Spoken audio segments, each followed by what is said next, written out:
Delta Publishing for giving me an opportunity to talk about something which I love doing, playing games. I love playing games in the classroom, and I love playing games out of the classroom in both contexts.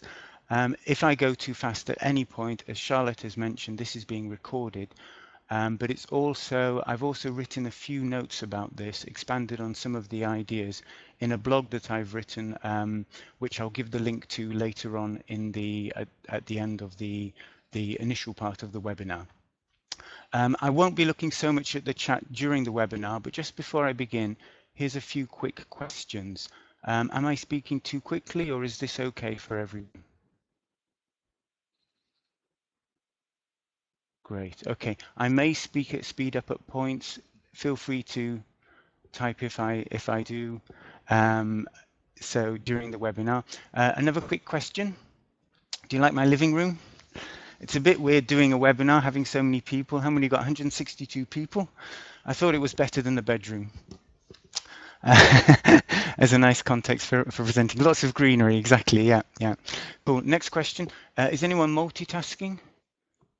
And if so, what am I competing with? Anyone got Facebook on? I'm competing with a cup of tea, that's fine, yeah. All yours, brilliant, great. Okay. So let me go over the structure of the webinar. From now on, it's going to be mainly a lecture. Because there's so many people participating, there will be a lot of comments coming up. Feel free to keep making those.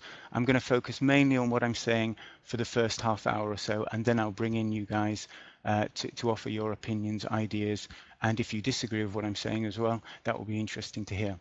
So the structure of webinar, we're going to start with a personal anecdote. Where did all of this start for me?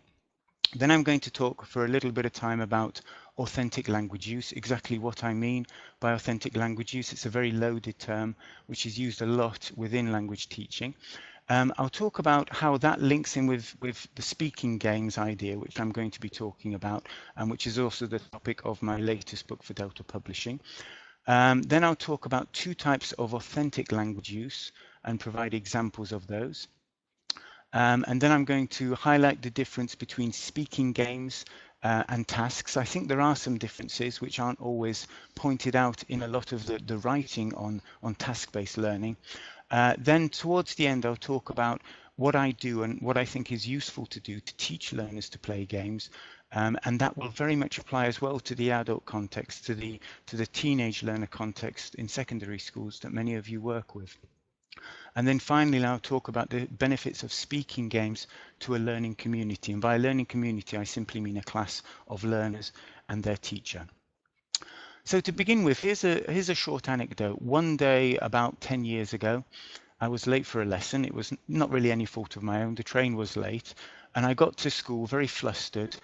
And I wasn't sure what to do. I had a lot of photocopying to do. It was already 5 minutes into the lesson. So I had an idea. I picked up a copy of Jill Hadfield's Communication Games, a book you may know.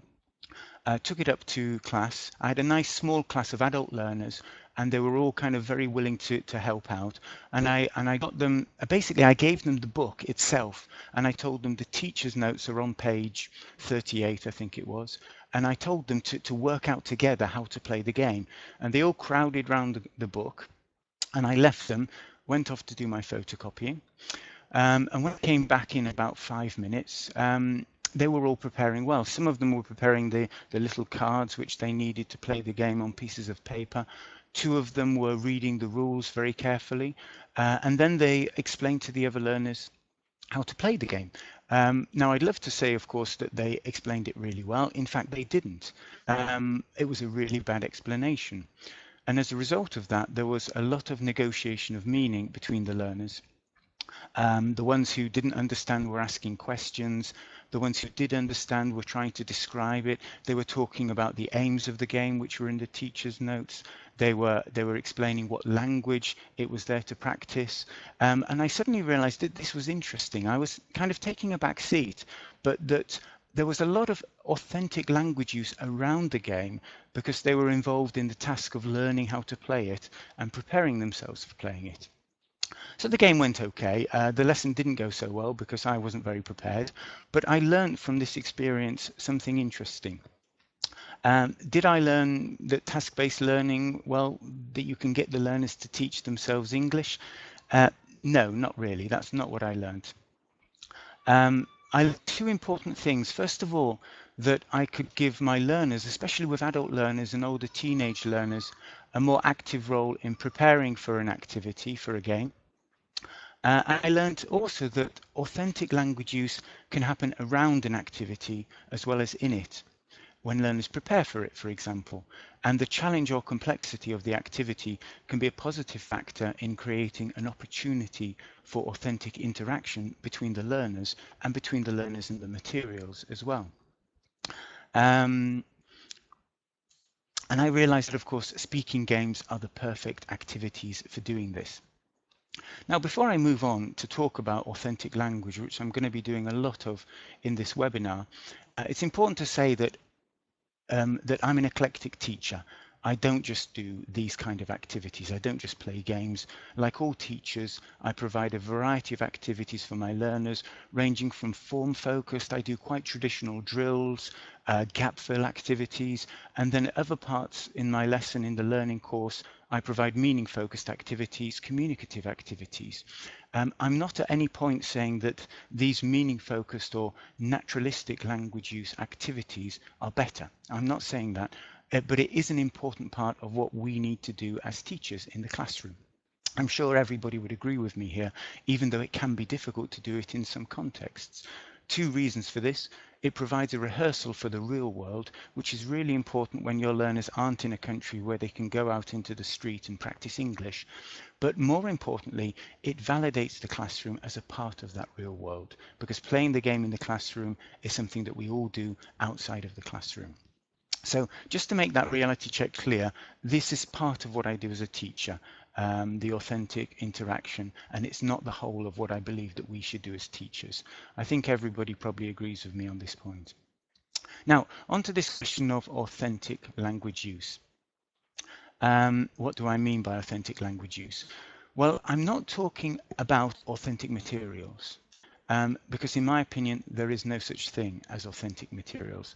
And indeed, there's no such thing as inauthentic materials for that matter. In my opinion, authenticity is not a quality of the materials themselves. It's not something magical that they possess that we then take into the classroom. I would like to say that authenticity in language use is a happening. It's an event. It's an incidence of contextualized language use within a specific community, whether that be interaction between learners in the classroom or interaction between a learner and a text, which could happen in any context. I think sometimes we take texts into class, which are kind of what are often called authentic materials. And we're not aware of the fact that by doing that, we decontextualize that text from its intended audience, from its intended context. And I don't think that necessarily means we're exposing them to authentic materials, but that often it can have other consequences as well. So what do I mean by authentic language use? Well, here's two obvious examples of authentic language use from my lessons this week, teaching in a school in London. I think you've probably seen this one.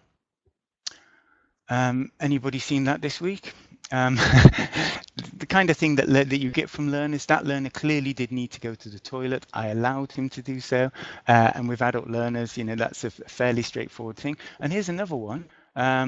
This sign is on the wall of my classroom. And these are obviously not really my students, but the very fact that my learners chose to ignore this sign, even though they know it's there, I've told them about it, they are ironically using the language on the sign authentically. Now, I'm not saying it's wrong to exploit text from outside of the classroom in the classroom, but I'm saying that we should recognize that the moment we do so, we necessarily turn that text or any materials into artifice. A key point in Henry Widdowson's arguments about what is authenticity. And I'm going to draw on Henry Widdowson now as my first witness for my opinion and my definition of authenticity. A couple of quite dense quotes, but I'm going to go through them a little bit. Widdowson said that as TESOL professionals, as teachers in other words, of English, we need to make language and language learning a reality for learners. and we cannot do so by bland reference to real English. It can only be done by contrivance. And this is an interesting point, that we can make language opportunities contrived and they can still be authentic. And he says, and this is my favorite quote, "Artifice, the careful crafting of appropriate language activities, is what language teaching is all about." Widdowson then says, "Note that I say appropriate, not authentic. By that I mean language that can be made real by the community of learners, authenticated by them in the learning process." So in other words, Widdowson is saying it's learners who in a classroom context can make language use real, not something which we bring into the classroom, such as a text. Widdowson identified 3 key criteria which he thought were important for authenticity in any context, and these were context, community, and something he called pragmatic functioning. By pragmatic functioning, Widdowson simply meant a reason for using language, doing something with the language beyond any display use of language. And he said the authenticity depends on it being localized within a particular discourse community. And it can only be made pragmatically real. It can only have a specific meaning as discourse if it is connected up with context of some kind. This paper, Context, Community and Authentic Language, is available on the internet, and it's a really interesting one to read. Hi, Damien. I agree with you. Welcome from Rio. Cool. So I'm not saying it's wrong to exploit those texts, but I'm saying that these 3 criteria that Widdowson created mean that we don't need to bring anything into the classroom to create authenticity, but that we can create it in the classroom itself. And that for me is a very powerful idea. Now, so what have speaking games got to do with authenticity? That's what I'm talking about mainly today. When I put together the activities for my latest book for Delta Publishing, which is called Speaking Games, I chose to describe a speaking game using quite a narrow definition. My definition of a speaking game is an activity in which learners use spoken language in order to reach a predefined goal in competition with one another. In other words, I'm talking about games when there are winners and losers. Now, I'm not I'm not saying that this is appropriate for all contexts. We're very young learners. We know that getting learners to compete with each other isn't a good idea in the classroom, but especially from the teen years onwards, it's a very important part of their overall learning, and I'll come back to this idea later on. Now, given this competitive definition of speaking games, I think it's important to remember that games that involve such competition, they create 2 contexts for authentic language use. And these contexts as follows. The first context is the game itself, and that includes the game players, the learners in the classroom, and excludes the teacher, interestingly. And the pragmatic function in their reason for using language is to win the game, or to at least play as best as they can. For example, a game like, we have a radio show in the UK called Just a Minute, where participants have to speak for a minute on a specific topic without pausing. And it's one which you can play in the classroom as well, quite good for fluency. And within that context, the learners are using language just as authentically as if people were to play that game in the real world. The second context that I'm talking about, which looks quite similar, but I'll go into a bit more detail as to how it's different, is the lesson event itself. The community is the class, including the teacher. And here the reason for using language is to play the game successfully, correctly, or fairly. In other words, to get to playing the game. So in the anecdote I used at the start, when the learners were reading the rules of the game, trying to work out how to play that, that was what I would call around game language use. To begin with, I'm going to talk about the in-game language use first. And this in-game language use, I think, is fairly obvious to most of us. Here are some examples from the real world. These guys are playing a game called Monopoly. I dare say you know it. And within Monopoly, when one player says to another, "You've landed on my property, you owe me £100, then that would be classified as in-game language use. Another example is this game you may know called Trivial Pursuits. People move around the board, they pick up question cards, ask the questions, and somebody answers the question. It's basically multiple choice. It's very restricted, rule-bound language use, and yet it's authentic language use within the real world of gameplay. And I think it's interesting here that we can create both a restriction for language use, which makes it easier for learners, but still keep it within an authentic interaction. So there's some examples from the real world. Here's some examples from the classroom. This is one example from the book of what you might call naturalistic language use. It's a problem-solving game. The learners are presented with these two images where there's a key down the bottom of a very deep hole. And they can get access to a shed where they can find all of these things, and working together, they have to decide on how to get the key out of the hole, and then different groups might present their solution to the class. And either they can agree on the best one, they can vote for it, or the teacher can choose it. And this would be, the language use itself is very naturalistic. It's exactly what people would say in the real world if they were also faced with this problem. This falls under what Widdowson would call the kind of purposeful gameplay that takes the form of a problem-solving task. But there are other speaking games that we play in the classroom which aren't so naturalistic. They're more rule-bound. Here's an example of that. It's a board game, an agreeing or disagreeing game. You can see there's a Monopoly style game board here, a athletics track style game board, and the learners have cards which they turn over to find opinions.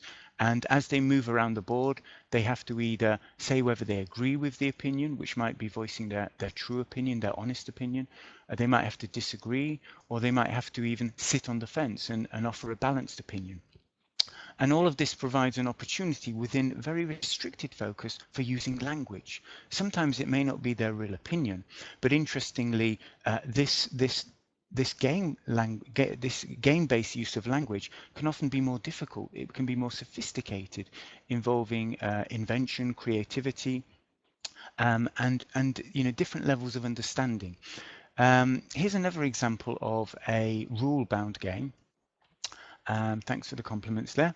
I love playing truth or lie games. I'm sure many of you do as well. Those games where learners have to talk on a topic and other learners have to guess whether it's truth or a lie. And in this game, they get a load of cards like this, which say lie on them or truth on them. You just need to copy a few of them. They put them on the board, and all the players move along the board from here, and they talk about the various topics, things like your first memory, your favorite childhood game. So in this context, it would practice a lot of the use of past tenses, possibly used to, that kind of thing. And at any stage, other learners have to guess whether they're telling the truth or a lie. And depending on how you want to play it, they can move forward by guessing correctly. They can move forward if somebody manages to deceive all the classmates. So this is an example of another example of what I would call a rule-bound language use game. The rules are fairly constricted, but it involves telling the truth, telling lies, something that is very useful in the real world, and something that's great fun as well. It involves a lot of higher order thinking skills, such as creating. There's a whole section of these truth or lie games, which I've called Secrets and Lies, in the book itself. And I think they're a really rich source of interesting, authentic language use in the classroom. So there we go. That's what I mean by the kind of thing when I talk about in-game language use. Let's now have a look at the other type of language use, which I've called around game language use. And this can include any language that either facilitates or happens around the playing of the game, rather than as opposed to the in-game language use, with which, of course, the borders are sometimes blurred, interestingly so, during a game. Now, in this around game language use, there is a surprisingly rich variety of language. And here's some examples from my lessons over the last few weeks, which I've noticed. You can see that there's authentic language use when learners are interacting with a teacher, when they ask me, can we start, can we begin playing? When they're interacting with each other, when they say things like, it's your turn, no, it's his turn. Or when they're interacting with the text, for example, they may refer to the rules of the game and say, okay, wait, it says here, if you can't think of a reason for blah, blah, blah. That isn't a typo, by the way. This is what the learners actually said.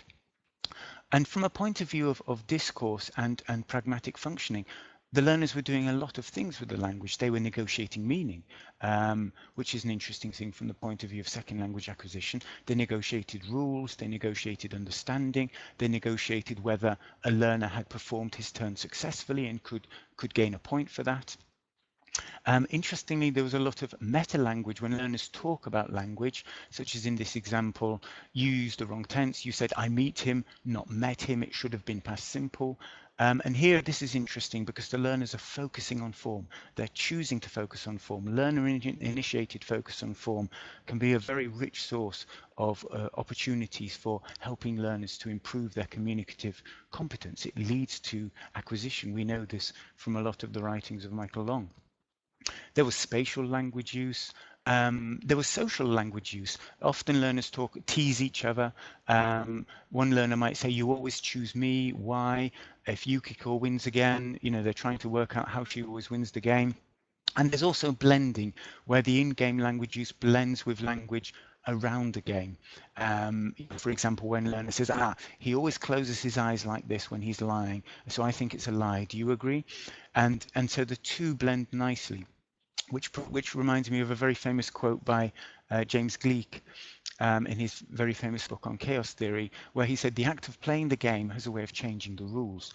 And in the classroom, this for me is a really nice opportunity where the learners actually can be given agency to play the game in whatever they want to, or to manipulate the rules.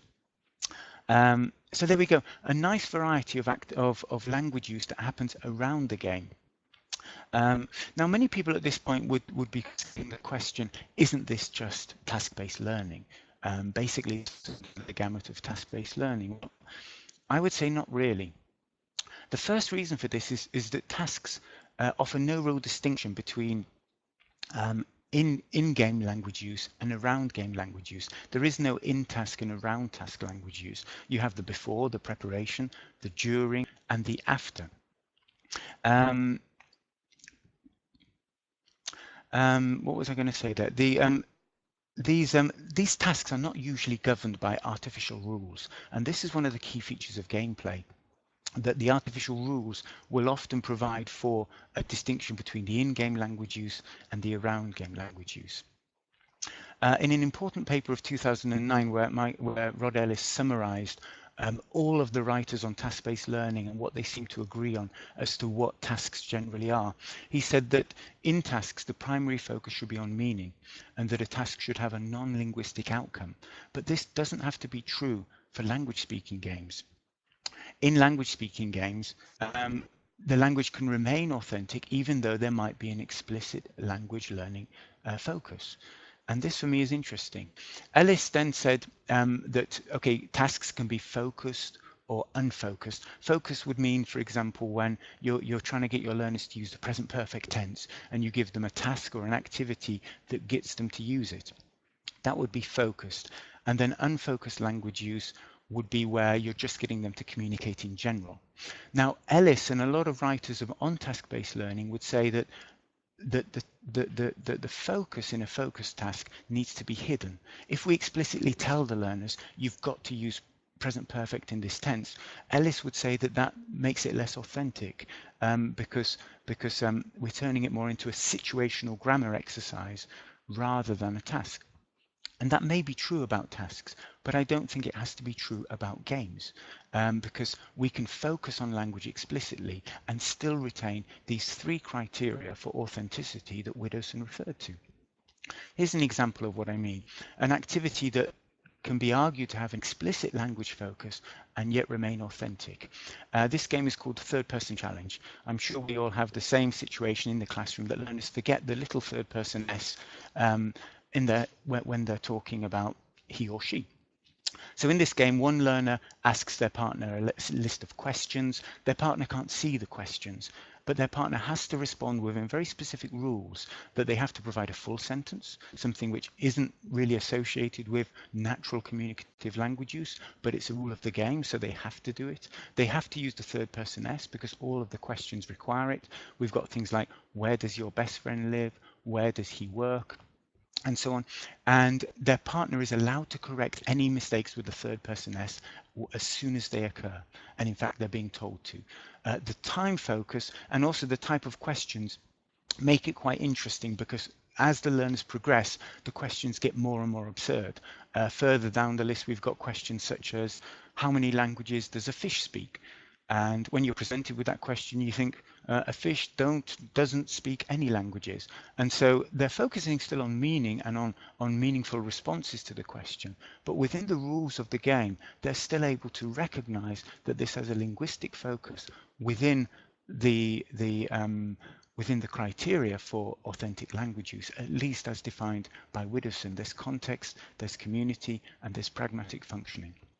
So this for me is an interesting one, and it shows an example of how I like to do the very much more language focused activities, but still within the gamut of a game.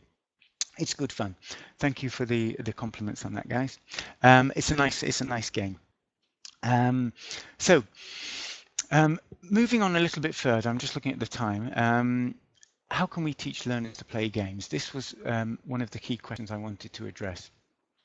Well, the more we give the onus to the learners to play the game successfully and fairly, the more we give them a bit more freedom or agency, the more we're creating a shared responsibility. It's not just my job as the teacher to give a clear instruction and then they play the game and then afterwards I get feedback and control that. But we can involve them in the 3 stages that, and this is shared with task-based learning, of the before, during, and after. So we've got the preparation stage, for example, when they organize their groups, when they read the rules, as in the anecdote I talked about at the start. During the game, there's a lot of learner involvement as well, when they agree on whether somebody has performed the speaking turn correctly in order to win a point or to move forward. And there's also the after game reflection, when they can reflect on so many things, and we can make this feedback stage much more enriching, I think. For example, reflecting on why Yukiko won again, what they learned from the game, what language they used. Excuse me. And teacher feedback can also be involved here, especially the correction, of course, that we can provide, a focus on form based on the errors that they made, praise, of course, and suggestions for the future. And especially with teenage learners, we can also focus on exactly how well the learners dealt with the competitive element. And on occasion, it may be necessary to take an individual learner aside and say, you need to calm down a bit or whatever. And all of this is still very much authentic language use within the classroom community. So I think we can help learners to learn how to play games by doing these things more carefully and involving the learners in all of them. So one provision that I made in the book Speaking Games for this was to create a set of rules of the game designed for the learners to read.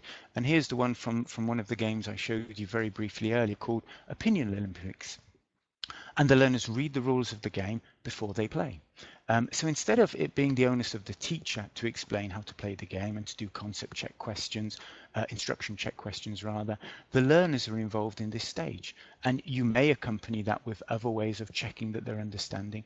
But what's interesting for me is that this kind of reading, you don't necessarily have to provide a task. The learners have a reason for reading, a pragmatic functioning, because they want to play the game. And so this could be argued to be an authentic reading opportunity within the scope of the game. Now, many of you can see from that, if you can read it, the language is graded on there. It's clearly graded for the learners. And many people associate authenticity or authentic materials with ungraded language, language which hasn't been adapted for the learners at all, which for me is not a good idea, especially if you're working with low-level learners. Guy Cook said about spoken language use: simplified grammar, slow, clear speech, and a selection of basic vocabulary are natural features of adult speech to children, and for that matter, natural features of speech to a foreign speaker of our language who does not understand. He said, in all circumstances, an effective communicator adjusts to the level of his or her interlocutors. Just like my mum, if I introduced them to the learners in my classes, she would grade her language carefully. Guy Cook then says, what could be more unnatural and unauthentic than teachers trying to force themselves against their better instincts to talk to language learners as they talk to their compatriots? And this, to me, reflects what I believe about reading as well, that a written text can be graded in exactly the same way for exactly the same reasons that Guy Cook argues that that spoken language can and should be graded appropriate to the learner's needs, levels, and the challenge that you're trying to create at any point in the learning process. So there we go. An example of what I would consider an authentic reading opportunity, but with materials created specifically for language learners. Now, let me just move on to the one other topic that I wanted to talk about briefly, and these are the benefits of games to a learning community. Having come through the UK education system in the 1980s, I benefited from a fairly holistic education. It spanned the whole range of cognitive skills in Bloom's taxonomy, from remembering and understanding up to analyzing, evaluating, creating, and I benefited from these. I benefited from a mixed sex education, by which I mean the school was mixed sex, not me, which gave me the opportunity to learn and interact socially with my classmates. There was collaborative learning. There was opportunities to learn from this. And I naturally developed emotionally and socially as an individual from these opportunities. But I've noticed through my work as a teacher trainer, that many learners of English have not had the benefit of this kind of holistic education. They haven't necessarily benefited from more work on the higher order thinking skills. They may not have done much collaborative learning in class, or even had social interaction with their peers within the classroom. And for learners who have had a more narrowly focused education, they benefit not just from playing games, but from learning to play. Because this is part of what all learning is about. The reason that animals play, the reasons that children play, is because they learn from it. And a lot of these learners are not necessarily very good at playing to begin with. We all can think of learners who get over competitive. They make inappropriate remarks. They ignore the rules. They get too emotional and so on. And yet I often notice that these learners, with time and with reflection, and with feedback from their peers and from their teacher, they learn the social skills that they need to play games. And these are very important social skills in the real world, such as diplomacy, empathy, awareness, and they suddenly start to work out what their priorities are. Is it more important to win the game, or is it more important to maintain good relationships with their classmates and with their teacher? And also the priority of enjoying the game for its own sake, rather than proving that they're better than everyone, something that I often get as well. So these benefits in themselves, I think, would be very, very useful, especially when you're working with younger learners, teenage years especially. All of these are very relevant to their needs, and they would be justifiable even if they didn't have implications for what we do as language teachers to help learners to learn English or any foreign language. But of course, they do have benefits, and the key benefit is improved rapport within the classroom. Games contribute to the enrichment of the learning community. They develop the social potential of the learning group, what Breen called the social potential of the learning group. He was talking about authentic language use as well, quite a long time before Henry Woodowson, but putting forward similar ideas to him. And this is what the majority of us call rapport in the classroom, developing the right atmosphere for learners not just to learn, but to enjoy being together. As that rapport develops, they develop more complex, three-dimensional relationships. They learn about each other's interests, each other's personalities, preferences, learning needs, culture, and personal lives. In a multilingual classroom, if you work, say, in the UK, the US, Australia, or any context where you've got a mixture of different nationalities, then that cultural side can be very enriching. And even if they all come from the same culture, all of these other factors are very important to develop a learning community. And one interesting implication of this is that, of course, icebreakers are nearly always games. And I think this is the reason why, because one of the main aims of icebreakers is to develop and improve rapport within the classroom. So there we go. I think that these are a really important aspect of any kind of game, but speaking games, of course, provide the best opportunity for this, because they help learners with practicing possibly the most challenging aspect of English, and they also help to develop the community of learners that will facilitate learning, whatever we do in the classroom, within reason, of course. So there we go. Now, this probably isn't a hard sell. At the start of this webinar, many of you were typing comments about how you like games, how you like to play games. We all know this, either based on reflection, if we've thought about it much, or on instinct. We know a lot of the things that I've put forward are familiar to you, even if you haven't necessarily thought about them in the same way. And we play games because they reach the part of learners that other learning activities cannot reach. Far more importantly, they're fun. They're capable of intrinsically motivating learners. They create motivation out of nothing if you've got a group of learners who don't know why they're learning English or what's the point of it. And they also demonstrate achievement because by doing something in the classroom that we all do and recognize from the world outside the classroom, we're using language truly authentically. So there we go. There's my lecture, the webinar stage. Just to summarize what I've done, I've drawn on Henry Widdowson and to some extent Guy Cook as well, and Breen to define authentic language use. I've described two types of authentic language use possible when learners are playing speaking games, especially competitive ones, and games can be cooperative as well, as Jill Hadfield points out. But in these competitive games, I noticed that these two types of language use become a lot richer. I've suggested that games may be distinctive to tasks because of these two types of language use, and the ability of games, arguably unique, to create an explicit language focus within an authentic context. And I've provided suggestions for how learners can benefit from playing games and learning to play games, and what maybe we could do as teachers to facilitate this. And of course, I've described the potential benefits that I think we all know of speaking games to a learning community, including the development of social skills, of higher order thinking skills as described on Bloom's taxonomy of learning, reordering of priorities, and improved rapport within the classroom. So there we go. Those are my ideas about this. You can see there are links to the blog, speakinggames.wordpress.com, where I've written about this in a little bit more detail, and all of these references here are mentioned there as well.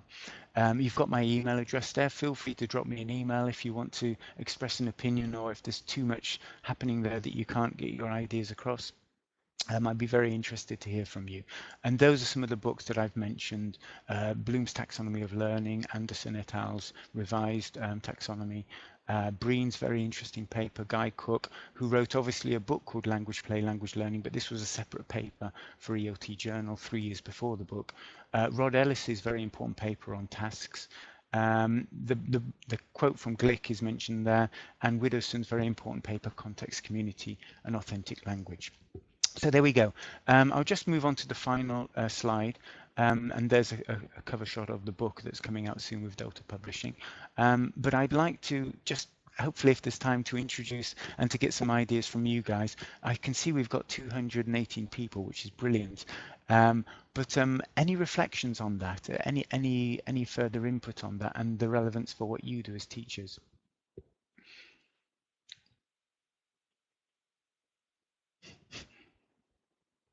Judging the book by its cover. Those photos are actually all of my learners in a school in London, actually, which I thought made it a bit more authentic. Thank you for your comments there, guys. Does anybody else getting students involved in the whole games? Yeah, oh, it's zooming through. The rationale is sound. Yeah, thank you.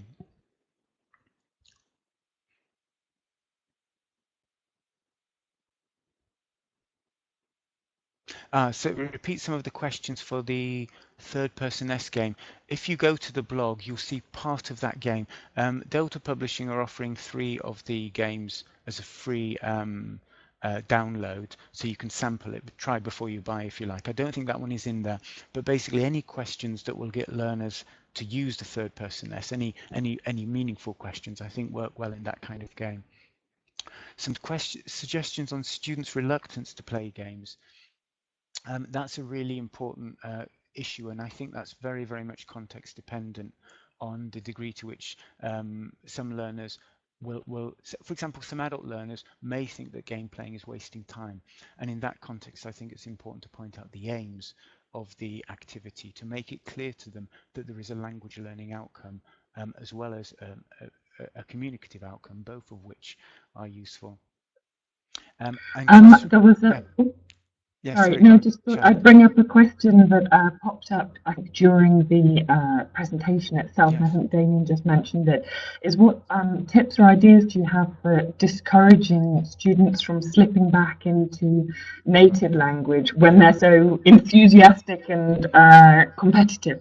Yeah, this is an interesting one. I mean, when you're working in a monolingual environment, um, the game itself, one of the rules of the game can obviously be to use only English if this is necessary. And I believe very strongly that translation games can also be a very useful type of learning, in which case we actually draw in the mother tongue and don't look upon it negatively, but still create rules by which the two are learnt. But if, for example, you wanted an English only game, one activity that I do is I have a red card, yellow card situation. So as they're playing the game, if a learner slips into mother tongue at any point, even including the around game language use, they get a yellow card and they have to That's repeat good. what they said in English or try to. And if they do it again with the same piece of language, they get a red card. And in that situation, they lose a point or they have to go back a space. So that kind of thing can be quite good because you're bringing the use of the mother tongue or the use of English into the game rules itself. Yeah, so that's one possible solution. But obviously we can do that. Another option as well, which I quite like, is when they do use mother tongue, make a note of it as the teacher in the mother tongue and throw it back to them afterwards, because this can be part of the focus on form that follows gameplay. So you put it down on the board, for example, and you say to the learners, how could we have said this in English? And then that will enable them to use English more in the future in those situations. Thank you. That's a Thank good you. idea. I like the red card, yellow card. Thank you. And the question of motivating younger learners, often they're motivated to enjoy the game. But I think often a part of improving their ability to play is to get them to reflect afterwards on how well they played, possibly even offering a prize. You can offer prize for winners. Sometimes I offer sweets to my learners, and you can often offer prizes for example, the best use of English or the fairest game player. And you can even have rules within the game. If you've got quite an unruly class, that one learner is either the language police or the chairperson of the game, and that they make sure that everybody plays the game appropriately. Hassan still hasn't got an answer to his question. Does anyone know what Hassan's question was?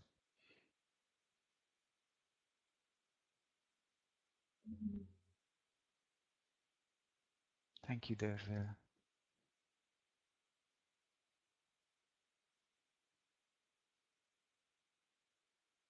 Yeah, when children aren't motivated, it will be because they don't understand it. Oh, sorry. Isn't it better to leave the students to themselves at times in order to let them work on their in language skills?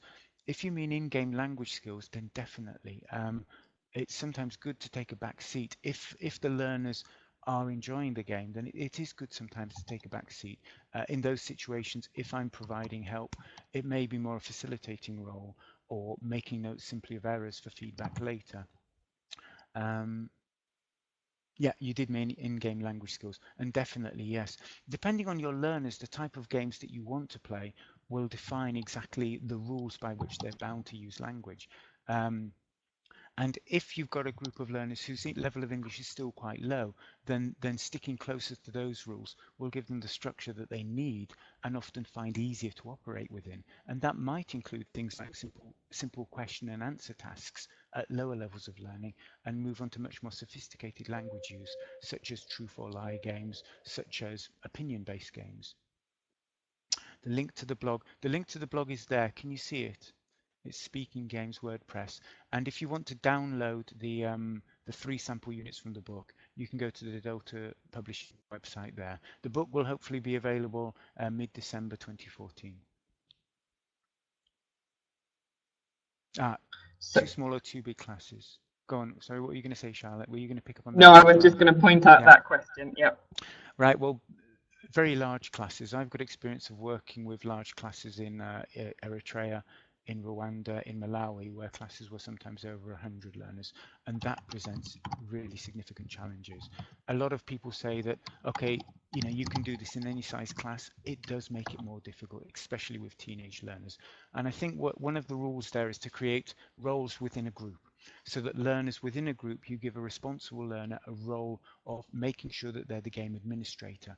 And for example, if there's rules of a game, they might have the rules of the game and make sure everybody participates. And then you as the teacher will go around and check that everybody's playing correctly, and if necessary, offer support to the game administrator. In larger classes, that does sometimes help to work. In very small classes, it's an interesting thing. You can, I think, do much more of giving them the rules of the game first and saying, do you like those rules or do you want to play it differently? And with an advanced class recently, a lot of them said, oh, it says here only ask 2 questions, but we'd like to ask more. And I said, great, go for it. Obviously, ask as many as you want. And so I think it's definitely the case that with smaller classes, then you can give them much more freedom to play how they want to. And with larger classes, often create specific roles within the group who play a game.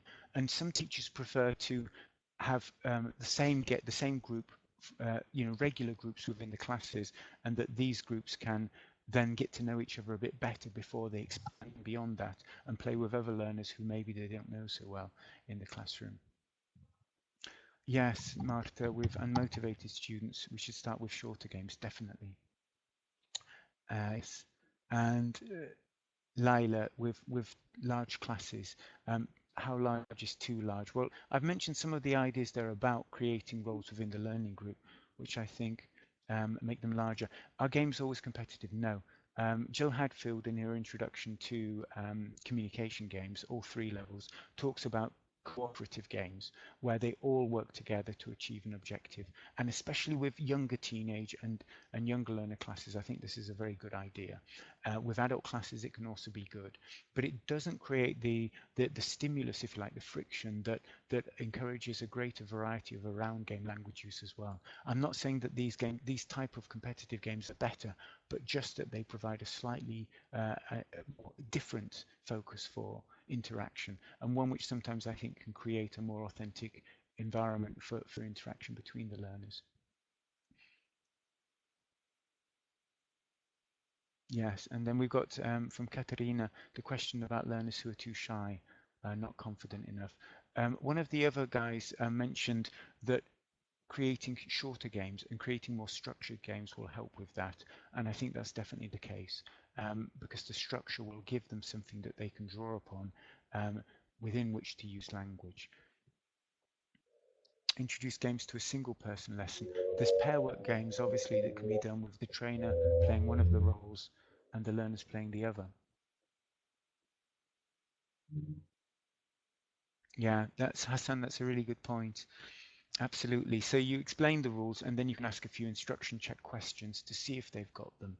And that's a fairly good format to use with a large class. With a smaller class, you can then say, you can then invite them to create any additional rules. And you can also agree on rules, for example, use of mother tongue. You may have a situation where the learners don't have enough English to use it all the time. And in that situation, you could give a learner an extra mark if they can translate something somebody else has said into English. So looking upon the use of the mother tongue not as a bad thing or a penalty, but something which can lead to more language learning, more communication.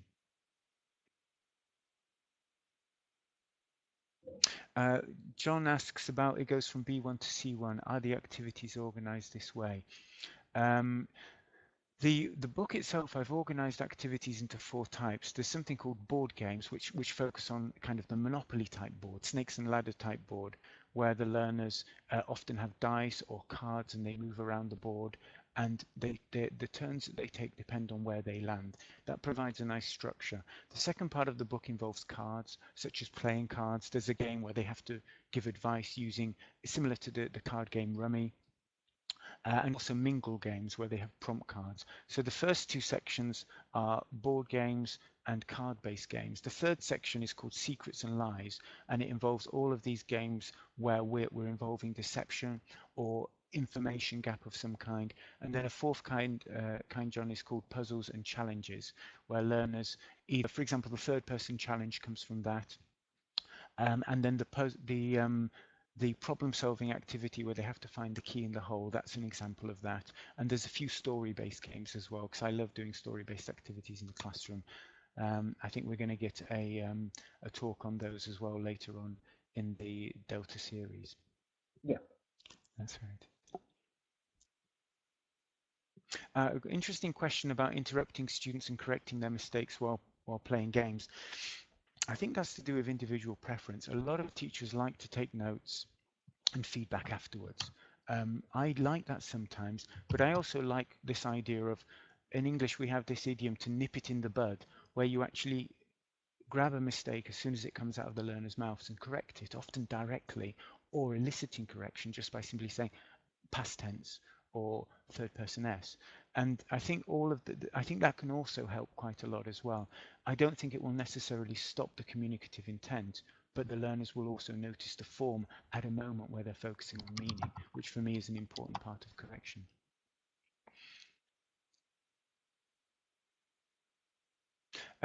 Ihor you mentioned the game isn't a good idea to start your lesson with. No, that's not what I was saying. I was just saying that at that time I was in a bit of a difficult situation. I just gave a game to the learners, the book, and said, can you work out how to play it? I think games are quite nice at the start of a lesson, especially if you're doing a lesson on a specific area of language and you want to know what they already know. So you're testing for prior knowledge. And in that situation, getting them to play the game will often get them to notice what difficulties they have with the language and whether improvements can come. For example, the typical situation where you introduce a lesson and the learners think, oh, we've done that, or they say we've done that. Well, then if you start the lesson off by playing a game and make a note of exactly how well the learners are communicating on that language area, then you can see very clearly as to whether they've got the ability to use that bit of language or not. And therefore you can organize the learning as a result of that. And that might be called a diagnostic approach to the use of games, something that's mentioned by Mario Rimvalucri and also by Jill Hadfield, and I agree with very much that games shouldn't necessarily be for the end of the lesson. They can be for the center of the lesson, and we should often involve activities afterwards, possibly even trying to play a game activity again, although often they complain a bit if you do that. But definitely at the start of the lesson, they can be used usefully for diagnostic. Yes, and this balance between fluency and accuracy, I agree completely. Some people think may argue that it's not necessarily a true dichotomy, but I think that for learners, from a learner's point of view, they are always wrestling with getting it accurate and getting it fluent. So I agree with that, yeah. Yes, and there's a link to a very good online resource there, Just Disappearing, for games, a whole range of games shared by teachers. And Marlena, okay, so Marilyn, you're probably talking about the situation where your curriculum, where you've got to get your learners through a long course of learning, and you may not have time to play games. It's a very valid point, and I know a lot of teachers who struggle with that. There are several possibilities here. One of them is to recognise that the playing the game actually is entailed in that curriculum, and that by playing it, they can internalize a lot more language than just the language that the game might be intended to practice, and therefore they're developing their speaking skills, they're developing their knowledge of grammar and vocabulary as well. But I recognize completely that it can be a real challenge fitting games in. Yeah, Olena, giving your students notes with the mistakes after the game. In the school I work with at the moment, we have special cards which can be given out to learners with the mistake and the correction as well. Yeah, and Dorota mentions that some students, enjoy playing games and others don't. And I think this comes back to this point that we can be explicit about the aims of a game before we play it and even afterwards. We can say to learners, what did you learn from that game? Or what language was that designed to practice? We can put some of those sentences with the mistakes and some sentences with correct language use on the board and get them to notice what language they were using.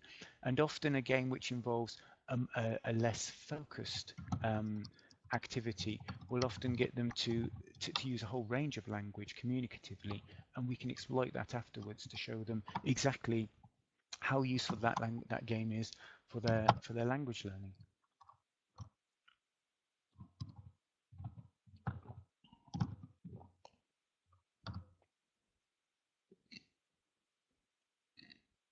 Excuse me.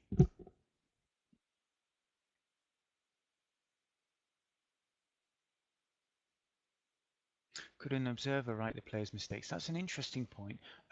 It depends, I think, on who the observer is. If one learner takes a role of noting down mistakes, then they could contribute possibly ideas for correction. I think it works better at higher levels that. But one thing when we're talking about mother tongue language use, then definitely having one member of a group who notes down sentences in the mother tongue, and then afterwards, either as a group or with the teacher involved, they work out how to say that in English. Then that's often useful. Hassan, that's very nice of you to say that. Wait till you see the book before you decide. Well, I think I'd like to thank Jason a lot, and I realise there are still questions coming through, but I imagine we could probably keep Jason here all evening. It's a talk that's obviously generated a lot of ideas and a lot of inspiration for the classrooms. So, Jason, thank you very much. Thank you, Charlotte. And we look forward to the book coming out in December. Only a couple of months to wait, but thank you for the samples as well. So, cool. Jason, thank you very much. Just to say, if there's any more questions which you think I might be able to answer, and so often you're the best person to answer those questions for your learners, and your colleagues are, feel free to go to the blog. Leave a comment there, and I'll pick up on all of those. Feel free to email me directly. In the degree to which I might be qualified to answer these questions about your learners, I'd love to try. But always, I think what's interesting is you could look at the blog or watch the webinar again with colleagues and then generate your own answers to those questions, because I think a lot of them can be answered by teachers who work in a similar context to you much better than someone who doesn't know your learners, your curriculum, the rules in your school, in your organization, and also, you know, what resources you have as well. So, but thank you guys for all your positive feedback on that. We won't be making the slides available, but we will have the recording, so you can rewatch it.